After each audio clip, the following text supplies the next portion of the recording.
అధిష్టానం సరికొత్త వార్తల ప్రపంచం. అధిష్టానం వాక్ స్వతంత్ర ప్రజాబలం.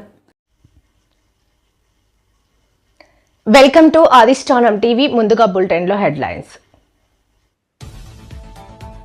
గ్రాస్ ఎన్రోల్మెంట్ రేషియో లిటరసీలో కర్నూలు వెనుకబడి ఉందన్నది వాస్తవం.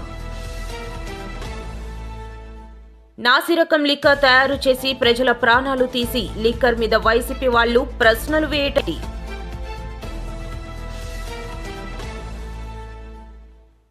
వివేక హత్య కేసు ప్రత్యక్ష సాక్షి వాచ్మెన్ రంగయ్య మృతిపై కడప ఎస్పీ అశోక్ కుమార్ ప్రకటన. 2019-24 మధ్య ఏపీ ఇమేజ్ ని YCP దెబ్బతీసింది. Yalamanchili MLA Sundarapu.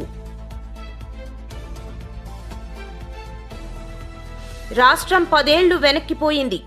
Tadepalligudem MLA Bolisetti.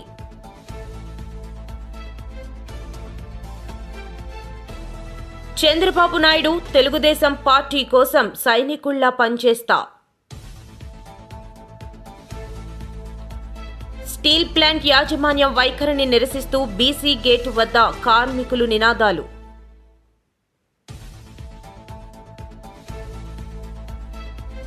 మద్యపాన నిషేధానికి తూట్లు పొడిచింది ఎవరని బొత్స సత్యనారాయణ ప్రశ్న.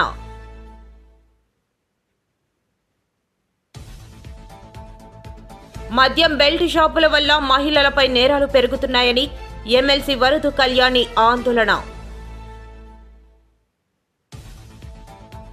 ఈరోజు అసెంబ్లీలో మాట్లాడిన పశ్చిమ MLA Ganababu. Gross enrolment ratio లిటరసీలో కర్నూలు వెనుకబడి ఉన్నదని వాస్తవం. అందుకే రాబోయే డిఎస్సిలో కర్నూలుకు ఎక్కువ మంది ఉపాధ్యాయులు రాబోతున్నారు. ఒక్కరు కూడా డ్రాప్ అవుట్ కాకూడదనేది మా ప్రభుత్వం లక్ష్యమని మంత్రి నారా లోకేష్ అన్నారు.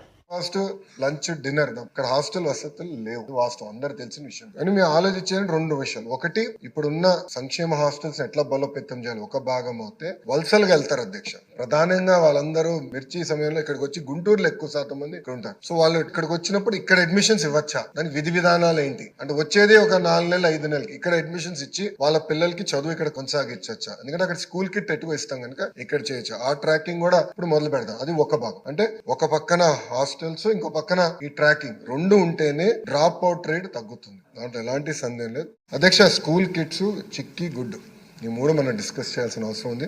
డీటెయిల్ గా మళ్ళీ నేను చెప్తాను అధ్యక్ష. ఈరోజు గర్వంగా చెప్తున్నా, కూటమి ప్రభుత్వ నాయకత్వంలో ఒక చిక్కీలోనే సంవత్సరానికి 36% సేవింగ్ తీసుకొచ్చాం. అది 63 కోట్ల రూపాయలు ఒక చిక్కీలో. అంటే 5 సంవత్సరాల్లో 300 కోట్ల రూపాయలు ఒక చిక్కీలో సేవింగ్. ఒక చిక్కీ సేమ్ థింగ్ మీరు తీసుకుంటే స్కూల్ కిట్లో నేను అనుకుంటే సుమారుగా 8 to 9% వరకు రావచ్చు అనుకుంటే. ఇంకా టెండర్స్ జరుగుతున్నాయి. 8 to 9% రావచ్చు. అంటే దాంట్లో ఇంకా కనీసం ఒక 60-70 కోట్ల రూపాయలు సంవత్సరానికి దాంట్లో సేవింగ్ వస్తున్నాయి. గుడ్డుల్లో కూడా దాదాపు నాకున్న సమాచారం మేరకు సబ్జెక్ట్ టు కరెక్షన్ అధ్యక్ష 10 to 12% తగ్గింది అధ్యక్ష. సో నేను అధికారులు కూడా చెప్పా, కేవలం రేట్లు తగ్గుతాం కాదు, క్వాలిటీ మెయింటైన్ చేయాలి, దాని కూడా ఒక సిస్టమ్ రూపొందించండి నేను క్లియర్గా చెప్పాను. నా అంచనా ప్రకారం కనీసం 5 సంవత్సరాలు 1000 కోట్ల రూపాయలు ఈ యొక్క టెండరింగ్ లో we're going to save as కూటమి ప్రభుత్వం. ఇది మీ అందుకే విద్యా వ్యవస్థ పైన చాలా ఫోకస్డ్గా ఉన్నాం. మేము చాలా ఫోకస్డ్గా ఉన్నాం. స్కూల్ కిడ్స్ విషయంలో థర్డ్ పార్టీ క్వాలిటీ అష్యూరెన్స్ కూడా పెట్టాం అధ్యక్ష. We're going to monitor it. అదే కాకుండా ఇంకొక నిమిషం అధ్యక్ష, టెక్స్ట్ బుక్స్ కూడా మీరు చూస్తే చాలా మంది సభ్యులు నాకు చెప్పారు బాగా బరువుగా ఉన్నాయి బ్యాగ్స్ అంటే. నేను అధికారులందరినీ గ్రూప్ వేసి దేశం మొత్తం పంపించి అన్ని రాష్ట్రాలకు వెళ్ళమన్నాను అధ్యక్ష. మహారాష్ట్రలో ఒక మంచి మోడల్ ఉంది అధ్యక్ష. దాంట్లో ఏంటంటే ఆ సెమిస్టర్ సంబంధించిన సబ్జెక్ట్సే బైండ్ చేసి ఇస్తారు. సో ఇయర్ పుస్తకాలు బ్యాగ్లో మోయాల్సిన అవసరం అది తీసుకొచ్చాం అధ్యక్ష ఈ సంవత్సరం. సో ఆ సెమిస్టర్ వారిగా నీట్గా అంటే ఒకేసారి ఇస్తాం పుస్తకాలు, బట్ పిల్లలు మోయాల్సిన అవసరం. సో ఆ వెయిట్ కూడా తగ్గించాలి, అది ఒక సంస్కరణ తీసుకొచ్చాం అధ్యక్ష. యాక్చువల్గా స్కూల్ కిడ్స్ ఇంకా తగ్గేది అధ్యక్ష. We would have saved more money, but ఎందుకు అంత తగ్గలేదు, కొంచెం ఆశించినంత ఎందుకు తగ్గలేదంటే యూనిఫామ్ లో నాసిరకం లిక్కర్ తయారు చేసి ప్రజల ప్రాణాలు తీసి లిక్కర్ మీద వైసీపీ వాళ్ళు ప్రశ్నలు వేయటం ఏంటి? స్వాండ్, ల్యాండ్, మైన్స్, వైన్స్ మీద వైసీపీ వాళ్ళు ప్రశ్నలు వేయకపోతే వాళ్ళకే మంచిదని మంత్రి అచ్చెన్న అన్నారు. దానివల్ల తెలంగాణలో అమ్మకాలు 3.28% తగ్గాయి. ఆంధ్ర రాష్ట్రంలో 14.43% పెరిగినాయి అధ్యక్ష. అంటే ప్రభుత్వం ఎంత పారదర్శకంగా ఉందనే దానికి ఇదే ఒక నిదర్శనం అధ్యక్ష. ఎందుకంటే పెద్దలు ఉన్నారు, మీకు కూడా తెలుసు, బోర్డర్లో మనం ఎంత కంట్రోల్ చేయబట్టి ఆ ఇన్కమ్ మనకు వచ్చింది. ఇది లెక్కలోనే మీకు కావాలి మేము ఇస్తాం అధ్యక్ష. బాగా తాగడం కాదు, పక్క రాష్ట్రం పోయేది మన ఆదాయం. అక్కడి నుంచి టెట్రా ప్యాక్లని అవన్నీ మీరు క్వాలిటీతో కూడుకున్నటువంటి ఇవ్వడం వల్ల పక్క రాష్ట్రాల నుంచి వచ్చినటువంటి ఏదైతే పక్క రాష్ట్రాల్లో లేకపోతే వేరే ఇల్సిట్ లెక్కరో తాగే పరిస్థితి ఉంది అధ్యక్ష. వాళ్ళు అవన్నీ మనం కంట్రోల్ చేయడం వల్ల మనకి ఇది పెరిగింది. ఇదే కాదు, ఇప్పుడు మేము ఒక 2% సెస్ కూడా పెట్టుకున్నాం అధ్యక్ష ఈ వచ్చే ఇన్కమ్ లో. దాని ద్వారా డిఅడిక్షన్ కేంద్రాలు ఏర్పాటు చేయాలని చెప్పి గతంలో మీరు ఇచ్చారు కదా, లేదా ఆలోచిద్దాం.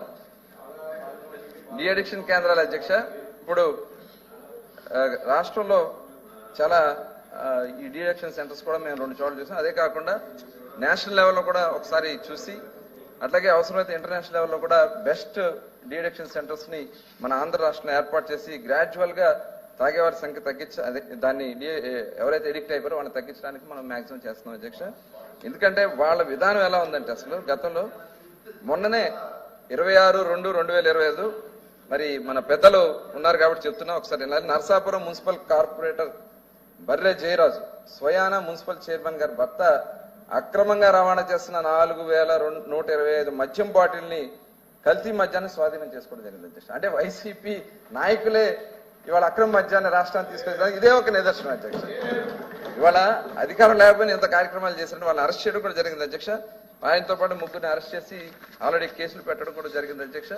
ఇది మన రాష్ట్రంలో ఉన్నటువంటి మరి గత ప్రభుత్వానికి ఇప్పుడు ఉన్నటువంటి తేడా. ఖచ్చితంగా మేము చాలా పారదర్శకంగా మన పాలసీ కూడా తీసుకున్నాం అధ్యక్ష.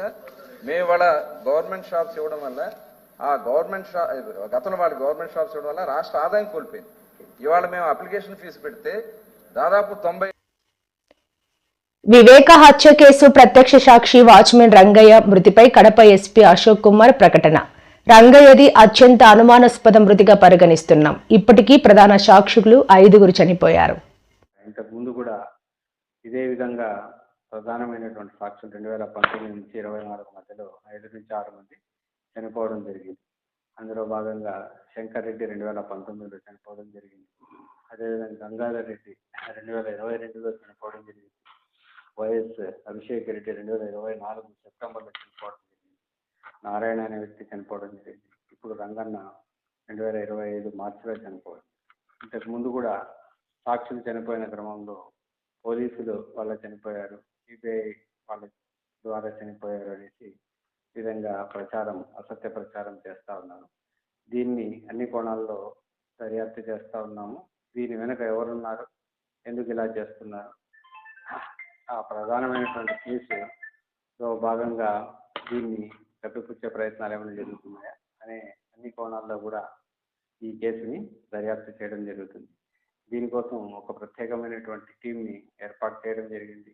ఆ టీం సైంటిఫిక్ గాను మిగతా అన్ని రంగాల్లో అన్ని డాక్యుమెంట్స్ని వెరిఫై చేయడం జరుగుతుంది. ఆ కేసు ఇన్వెస్టిగేషన్ని త్వరితగతిన కంప్లీట్ చేయడం జరుగుతుంది. అంటే ప్రధానంగా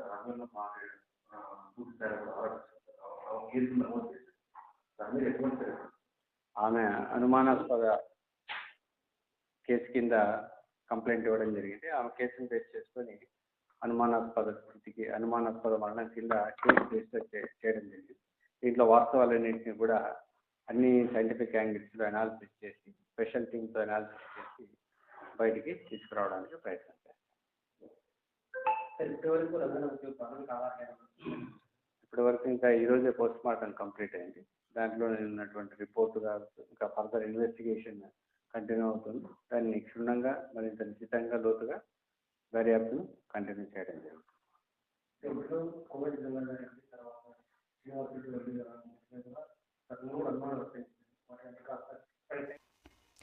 2019-24 మధ్య ఏపీ ఇమేజ్ ని వైసీపీ దెబ్బతీసిందని ఎలమంచిలి ఎమ్మెల్యే సుందరపు విజయ్ కుమార్ అన్నారు. ఈ మేరకు ఆయన అసెంబ్లీ మీడియా పాయింట్ వద్ద మాట్లాడారు. ఆయన తీరు, జగన్మోహన్ రెడ్డి తీరు చాలా అసహ్యంగా ఉంది. ఎంత అసహ్యంగా ఉందంటే, ఒక పార్టీ పెట్టిన తర్వాత ఆ పార్టీ ఎందుకు పెట్టాలి,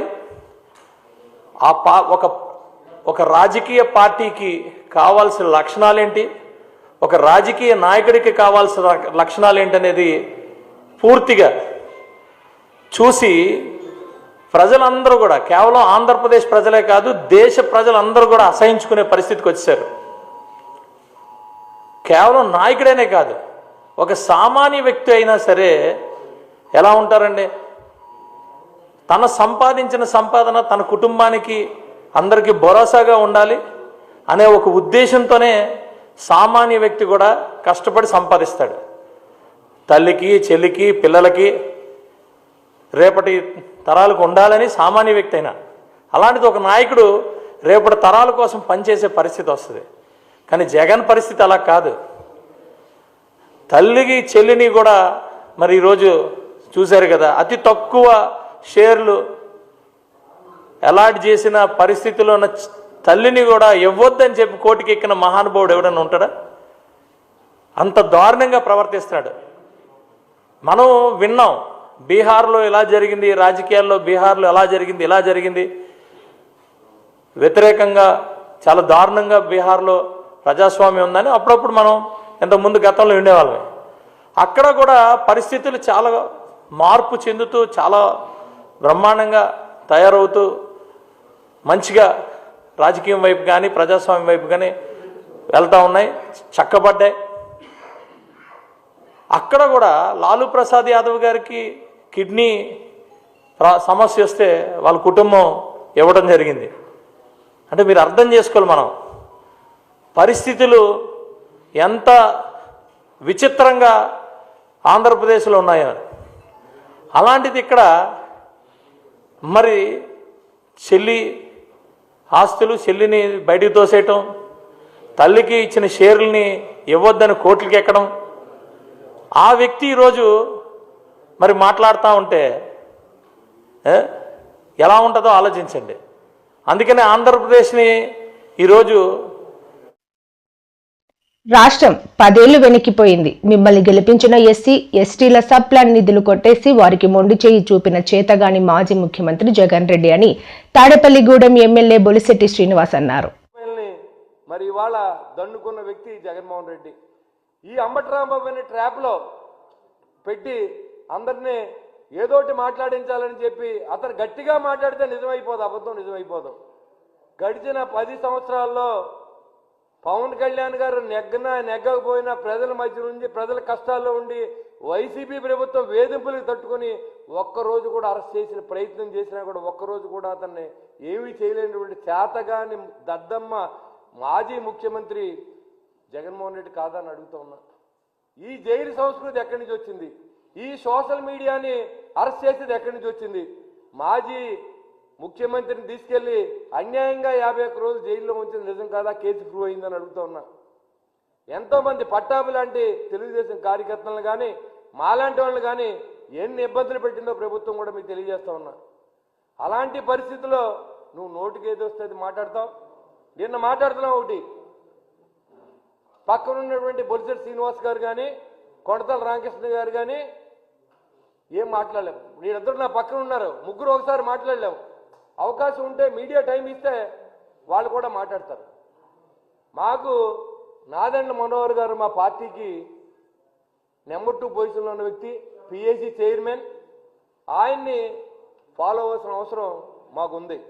ఎందుకంటే మా పార్టీ కష్టాల్లో ఉన్నప్పుడు మంచి ప్లానింగ్ చేసి గ్రౌండ్ వర్క్ లెవెల్లో వర్క్నంతా కూడా ఆయన భుజస్కంధాల మీద వేసుకున్నటువంటి మరి నాదెండ్ల మనోహర్ గారి గురించి బియ్యం దొంగని మాట్లాడుతూ ఉన్నాం. నేను ఒకటే తెలియజేస్తా ఉన్నా, బియ్యం దొంగలంతా మీ పార్టీలోనే ఉన్నారు. చంద్రశేఖర్ రెడ్డి కానీ రంగనాథరాజు కానీ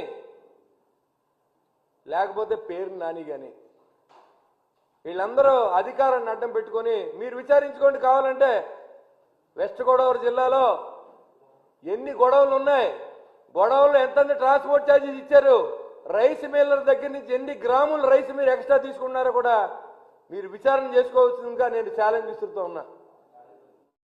చంద్రబాబు నాయుడు తెలుగుదేశం పార్టీ కోసం సైనికుడిలా పనిచేస్తా, ఎమ్మెల్సీ లేదా ఏదైనా కార్పొరేషన్లో పదవి కోసం ఆశిస్తున్నా. మా కుటుంబంలో చంద్రబాబు నాయుడుకి మంచి అనుభవం.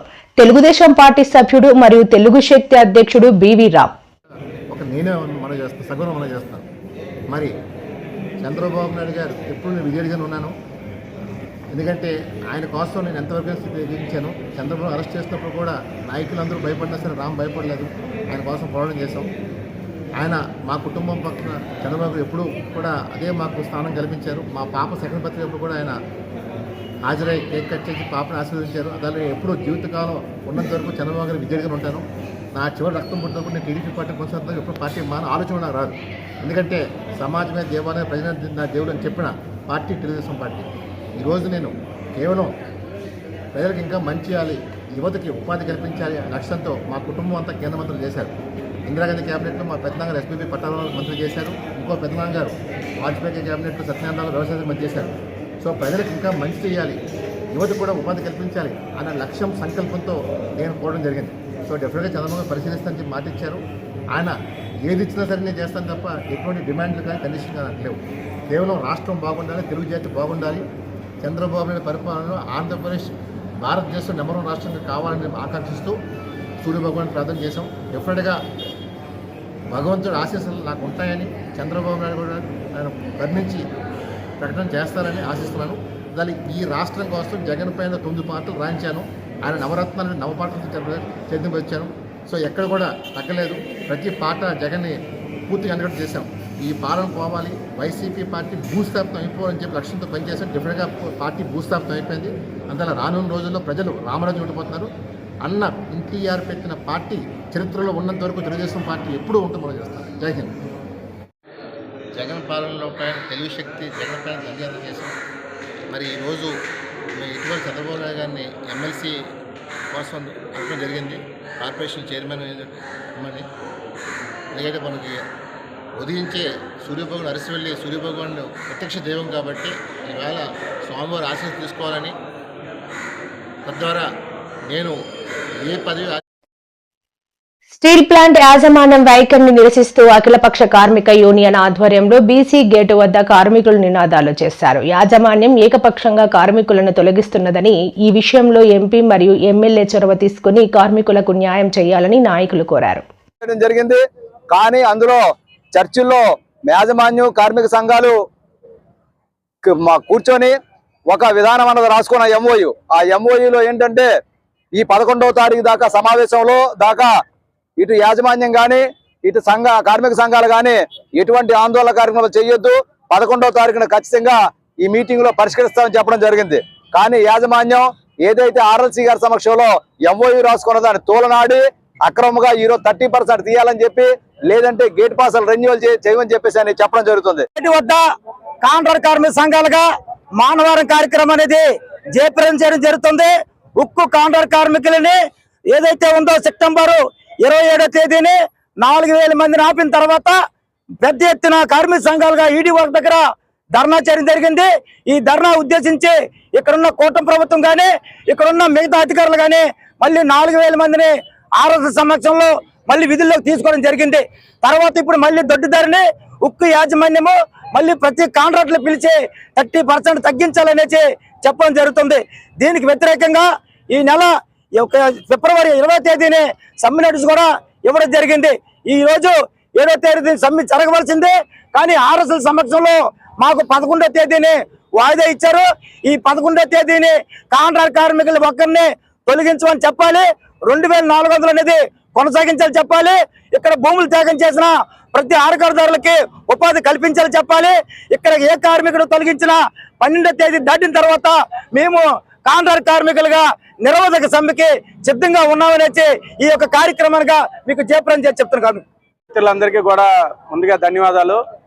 ఏదైతే స్టీల్ ప్లాంట్ కాంట్రాక్ట్ కార్మికుల్ని తీయాలని చూస్తుందో ఇది చాలా కుట్రలో భాగం. ఎందుకంటే ఈ స్టీల్ ప్లాంట్ కి ఈ అంత అభివృద్ధికి చెందడానికి మూల కారణం కాంట్రాక్ట్ కార్మికులు. గతంలో చెప్పారు కాంట్రాక్ట్ కార్మికులు ఎక్కడ కూడా మేము తీయమని చెప్పి చెప్తున్నారు. అలాగే ఇప్పుడున్న రాష్ట్ర ప్రభుత్వం కూటమి ప్రభుత్వం కూడా చెప్తుంది ఏ ఒక్కరిని కూడా మేము తీయము, ప్లాంట్ని రక్షించుకుంటాం, ప్లాంట్ని కాపాడుకుంటాం అని చెప్తున్నారు. కానీ ఒక పక్క చెప్తూనే మరో పక్క కాంట్రాక్టర్ని మీ స్టీల్ ప్లాంట్ మేనేజ్మెంట్ పిలిపించి కాంట్రాక్ట్ వర్క్ని తగ్గించాలని చెప్పి ప్రెజర్ చేస్తున్నారు. ఇది చాలా దుర్మార్గం.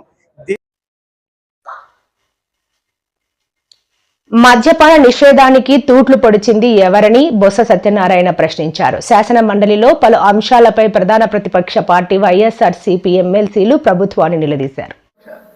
దానికి ఇంకా మళ్ళీ కార్పొరేషన్లు కలుపుకొని ఇది మార్కెట్ కానీ లేకపోతే సివిల్ సప్లైస్ కానీ ఇంకో 8,000, 5,000, 13,000 కోట్లు అంటే సుమారు 1,06,000 కోట్లని అప్పు చేసింది అధ్యక్ష.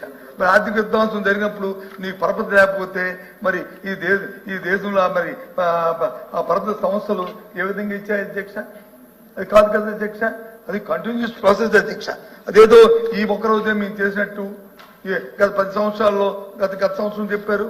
ఆ తర్వాత అయిపోయిన బడ్జెట్ అయిపోయిన 10 నెలల కాలంలో ఆ రోజే ఆర్థిక మంత్రి గారు వచ్చి ప్రవేశపెట్టిన బడ్జెట్ లో ఆయన స్పష్టంగా ఎంత అప్పు చేసింది రాష్ట్ర ప్రభుత్వం, ఎంత కార్పొరేషన్ చేసింది, ఎంత మరి గ్యారంటీలు ఇచ్చింది అంతా కూడా వారు చెప్పారు అధ్యక్ష.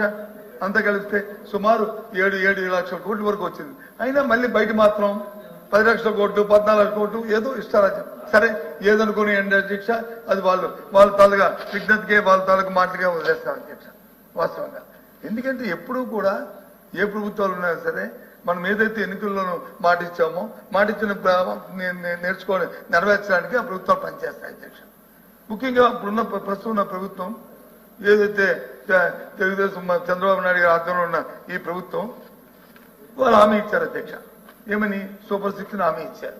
హామీలు నెరవేర్చిన బాధ్యత ఆ ప్రభుత్వానికి ఉన్నది. దాంతోపాటు ఇంకా సూపర్ 6 కాకుండా ఇంకా ఇచ్చారు, హామీలు ఇచ్చిన సందర్భాలు ఉన్నాయి అధ్యక్ష. అవి కూడా నెరవేర్చిన బాధ్యత బాగా ఉన్నాయి. ఇది అప్పుడే 2వ బడ్జెట్ అధ్యక్ష. ఇది మొదటి బడ్జెట్ కాదు అధ్యక్ష, ఇది రెండో బడ్జెట్. మరి 2వ బడ్జెట్ వచ్చినప్పటికీ కూడా మరి ఇచ్చిన హామీలని అంతకుముందు వచ్చి 1.5% ఇచ్చిన హామీల్లో 1.5% అమలు జరపడానికి ప్రయత్నం చేశారు అధ్యక్ష. ఇది పెన్షన్ ని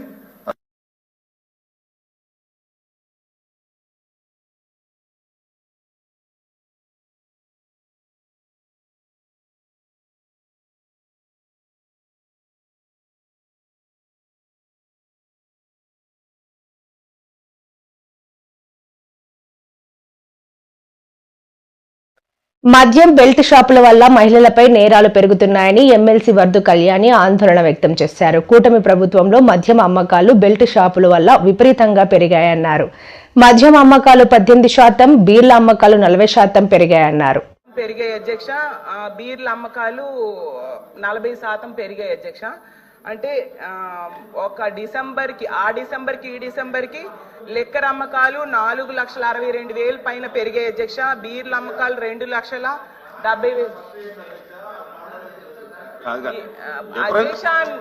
ఉద్దేశం డిఫరెన్స్ ఏదో అమ్మకాలు పెరిగినాయనో తగ్గినాయనో చెప్తున్నారు. ప్రజల మహిళలు చిన్నారులు మాన ప్రాణాలకు సంబంధించిన విషయం, అలాగే ప్రజల ఆరోగ్యానికి సంబంధించిన విషయం అధ్యక్ష. రాజకీయాలు ఇక్కడ మాట్లాడొద్దు అధ్యక్ష, దయించి రాజకీయాలు మాట్లాడొద్దండి. కాబట్టి దీని మీద ఖచ్చితంగా ప్రభుత్వం చర్యలు తీసుకోవాల్సిన అవసరం ఉంది అధ్యక్ష. సరే, ఇన్ని బెల్ షాప్స్ పెరుగుతున్నాయి, స్కూల్స్కి వెళ్లేదారులు, కాలేజీలకి వెళ్లేదారులు ఇన్ని బెల్ షాప్స్ కనిపిస్తున్నాయి అనేసి ప్రతి ఒక్కరూ చూస్తున్నారు అధ్యక్ష. మనం ప్రత్యక్షం చూసిన ఎన్ని మద్యం షాప్స్ మీద ఇలా బెల్ షాప్స్ ఉన్నాయని కేసులు పెట్టారు. యాక్చువల్లీ చెప్పాలంటే అధ్యక్ష, కావాలంటే చాలా వీడియోస్ కూడా ఉన్నాయి అధ్యక్ష. వాటన్నిటి మీద కేసులు పెట్టారా లేదా మంత్రి గారికి, గౌరవ మంత్రి గారికి, సభకి నేను సమర్పిస్తాను అధ్యక్ష. అసలు ఎన్ని కేసులు పెట్టారు అధ్యక్ష? అలాగే నేను చదివాను పేపర్ లో, ఒకసారి దొరికితే 5 లక్షలు ఫైన్ వేస్తాము. చాలా ఉన్నాయి. ఎన్ని బెల్ట్ షాపుల మీద కేసులు పెట్టారనేది మీ ప్రశ్న, అంతే కదా? రెండోసారి దొరికితే లైసెన్సే క్యాన్సిల్ చేస్తామన్నారు. అలా ఏమైనా క్యాన్సిల్ చేశారా? అవన్నీ కూడా చెప్పాల్సిందిగా కోరుతున్నాను అధ్యక్ష. ఎందుకంటే ఎవిడెన్స్ ఇవ్వండి. ఎందుకంటే గౌరవ సభ్యులు వరదు కళ్యాణి గారు మరి చాలా ఆవేదనతో ఆవేశంతో చెప్పారు అధ్యక్ష. ఈ రోజు అసెంబ్లీలో మాట్లాడిన పశ్చిమ ఎమ్మెల్యే ఘనబాబు టీడీఆర్ గురించి క్లుప్తంగా వివరించిన ఎమ్మెల్యే ఘనబాబు, చేసే ముందు వాళ్ళని ఒప్పించి వాళ్ళకి టీడీఆర్ ఇచ్చి ఆ రోడ్ ఫామ్ చేస్తారు అధ్యక్ష.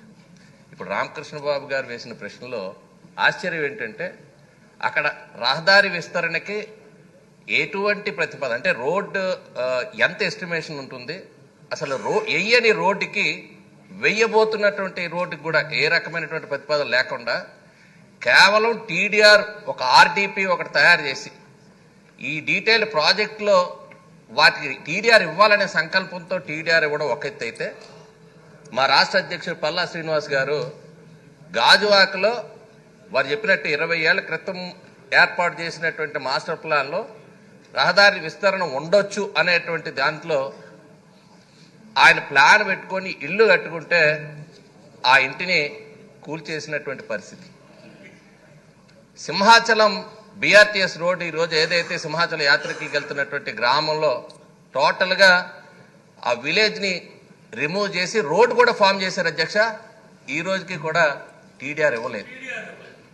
అలాంటి పరిస్థితుల్లో అంటే ఈ టీడీఆర్ విషయం ఈ రాష్ట్రంలో టీడీఆర్ అంటే ఒక కుంభకోణం, అంటే అన్ని వ్యవస్థలో నాశనం అయినట్టు టీడీఆర్ అనేటువంటిది ఈ రాష్ట్రంలో ఒక వెసులుబాటుని ఒక కుంభకోణంలో మార్చి రానున్న రోజుల్లో మరలా తర్వాత కాలంలో కూడా ప్రభుత్వాలకు ఒక ఇబ్బందిగా టీడీఆర్ ఇష్యూ చేయాలంటేనే ఇది ఒక స్కామ్ గా మరలా అభివర్ణించే పరిస్థితి తీసుకొచ్చారు అధ్యక్ష ఈరోజు విశాఖపట్నంలో జరిగినటువంటి. అందువల్ల దీనికి చాలా ప్రత్యేకంగా ఉంది. అందుకని మేము అందరం విశాఖపట్నంలో ఉండేటువంటి వారు. ఎందుకంటే ఇప్పుడు ఈ టీడీఆర్ అనేటువంటిది చానాలుగా ఆగిపోయినాయి అధ్యక్ష. ఈరోజు ఆన్లైన్ కాకుండా ఆ టీడీఆర్ ఇంకొకరు యూటిలైజ్ చేయకుండా ఈ జరిగినటువంటి రాష్ట్రంలో జరిగినటువంటి టీడీఆర్ కుంభకోణాల వల్ల ప్రతి ఒక్క దగ్గర దాన్ని మిస్యూజ్ చేయడం వల్ల ఇప్పుడు మన డెవలప్మెంట్లకు కూడా చాలా ఇబ్బందిగా మారింది అధ్యక్ష. ఈ రోజు రాబోయే కాలంలో ఇప్పుడు మనం రోడ్డు విస్తరణ చేయాలనుకున్నా అడ్మినిస్ట్రేషన్కి ఒక ఇబ్బంది పరిణామం మారింది. కాబట్టి దీనిపైన ఒక పూర్తి స్థాయిలో విధి విధానాల్లో కూడా టీడీఆర్ ఇష్యూలో ఏ రకమైనటువంటి నిర్ణయాలు తీసుకోవాలనేటువంటిది కూడా తీసుకుంటూనే ఎవరికైతే గతంలో జరిగినటువంటి తప్పిదాలు మరి దానిపైన విచారణ చేపట్టి వాటిపైన ఎంక్వైరీ చేయాల్సింది కోరుతున్నాను.